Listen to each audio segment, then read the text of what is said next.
Hello সবাইকে, কেমন আছো তোমরা সবাই? আশা করছি ভালো আছো, আমিও ভালো আছি। দিনটা ছিল সরস্বতী পুজো। এখানে তো আমি রেডি সেডি হয়ে চলে গিয়েছিলাম রাজের সাথে।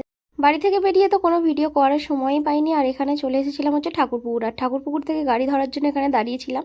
আর আজকে আমাকে কেমন লাগছে অবশ্যই কিন্তু কমেন্টে জানাতে ভুলবে না। আর এখানে রাজ বললো তুই দাঁড়া, আমি এক্ষুনি আসছি। তো ওখান থেকে ফুল কিনছে, তো আমি দেখতেই পাচ্ছিলাম। তারপরে কিন্তু সারা গাড়িতে আমাকে ফুলটা হাতে দেয়নি। তো আমরা অবশেষে গাড়িটা পেয়ে গেছি আর চলে এসেছিলাম প্রিন্সেপ ঘাট। তো কোথায় আসবো সেটা ভাবতে ভাবতে আমরা কিন্তু প্রিন্সেপ ঘাটে চলে এসেছি। আমরা কিন্তু রাস্তায় বেরিয়েও ডিসাইড করতে পারছিলাম না কোথায় যাব। তো ওকে বললাম ওখানেই যাওয়া যাক। তো আরও সব জায়গায় তো আজকে ভিড় হবেই। আমরা কিন্তু প্রিন্সেপ ঘাটে যখন গিয়েছিলাম তখন অতটা ভিড় ছিল না। আর প্রিন্সেপ ঘাটে এসে কিন্তু ফুলটা আমার হাতে দিল আর আমরা এক জায়গায় বসেছিলাম। ওখানে বসার পর চলে গিয়েছিলাম আমরা এখানে বারবিকিউ নিয়ে। আমরা এসেছিলাম জেমস লং এর বেহালা ব্রাঞ্চে। আর তারপরে এইটা কিন্তু আমাদের ফার্স্ট টাইম এখানে আসা।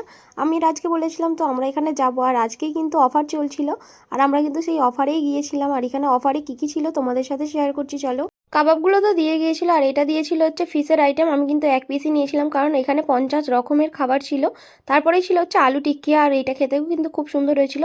তো চলো খেয়ে দেখি, টেস্ট করে কেমন লাগছে। তোমরা কারা কারা এসছো অবশ্যই কিন্তু কমেন্টে জানাতে ভুলবে না। আর আমরা তো পুরো লাঞ্চ টাইমেই এসেছিলাম আর এখানে কিন্তু ভিড়ও হয়েছিল প্রচুর পরিমাণে, ওই জন্য তো আমরা একটু ওয়েট করছিলাম।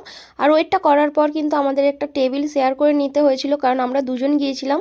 আর এখানে চলে এসেছিলো কর্ন আর তারপরে ছিল পনিরের আইটেম আর পাইনাপেল ছিল। ওইগুলো খাওয়ার পর তো চলে এসেছিলো চিকেন উইংস। আর চিকেন উইংসটাও খেতে কিন্তু খুব ভালো ছিল। স্টার্টার তো অনেক কিছুই খেয়েছিলাম, ভেজের আইটেমও ছিল কিন্তু ভেজের আইটেম আমি আর কিছু নিইনি। এখানে চলে এসেছিলাম মেন কোর্সে কী কী আছে তোমাদেরকেও দেখাবো, তারপর আমি নেব। এখানে ছিল পোলাও, তারপরে ছিল 2 রকমের ডাল মাখনি। আর এখানে কিন্তু নানের অপশানও ছিল আর ছিল এখানে চাউমিন। তারপরে ওইটা মনে হচ্ছে চিলি চিকেন ছিল। এখানে তো নর্মাল স্যালাডও ছিল আর অনেক রকম স্যালাড ছিল। আর এখানে কিন্তু ছিল পাস্তা, আরও অনেক কিছু 2 রকম 3 রকমের পাস্তা ছিল। তারপরে ছিল ফিশের আইটেম আর বিরিয়ানি, মাটন, আরও চিকেন সব কিছুই কিন্তু ওখানে ছিল। আর আমি কিন্তু প্লেট সাজিয়ে নিয়ে চলে এসেছি। আমি এইটুকু করে নিয়ে এসেছি কিন্তু কিছুই খেতে পারিনি। একটু একটু করে সব কিছুই টেস্ট করেছি। আর বিরিয়ানির কোয়ান্টিটি দেখেছো, তাই আমি খেতে পারিনি। এখানে যে মাটনের বাটিটা দেখছো ওটা কিন্তু রাজের জন্য নিয়ে এসেছিলাম কারণ ও যখন গিয়েছিল মাটনটা শেষ হয়ে গিয়েছিল, আবার গরম গরম বানিয়ে দিয়েছে।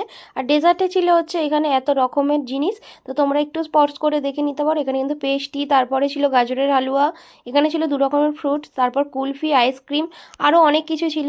আর ওখানে কিন্তু ফুচকাও ছিল যেটা তোমাদেরকে ভিডিওতে দেখালাম। এটা হলো রাজের প্লেট ডেজার্টের আর ওটা হলো আমার প্লেট। তোমাদের ভিডিওটা কেমন লাগলে জানিও, ভিডিওটা ভালো লাগলে লাইক করে দিও। Bye bye.